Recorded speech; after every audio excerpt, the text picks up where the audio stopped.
শুক্রবার রাত 8:30টায় নূরে জান্নাত নামে এক নারী 4 শিশু নিয়ে ঢাকাগামী একটি ট্রেনে যাওয়ার সময় স্থানীয়দের সন্দেহ হয়। এ সময় তার কাছে শিশুদের সম্পর্কে জানতে চাইলে অসংলগ্ন কথাবার্তা বলেন তিনি। পরে ওই নারীকে আটকে পুলিশে খবর দেন স্থানীয়রা। পুলিশ গিয়ে ওই 4 শিশুকে উদ্ধার করে। এরপর ওই নারীকে গ্রেপ্তার করে রাখা হয় রেলওয়ে জিআরপি ব্যারাকে। মহিলাকে আমি জিজ্ঞেস করলাম যে আন্টি এটা আপনার কে হয়, তো উনি আমাকে বলছে বাবা এটা আমার সন্তান।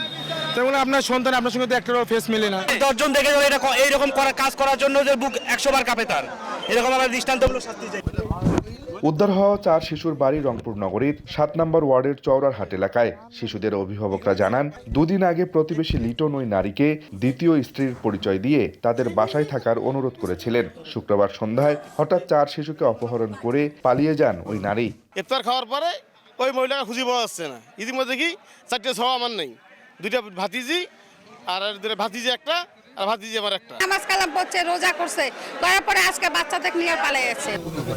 শিশু পাচার চক্রের সদস্যদের গ্রেপ্তারে অভিযান চালানোর কথা জানিয়েছেন পুলিশ। খুব অল্প সময়ের ব্যবধানে এই বাচ্চাগুলোকে উদ্ধার করা সম্ভব হয়েছে অক্ষতভাবে, এবং আসামিও গ্রেপ্তার করা সম্ভব হয়েছে।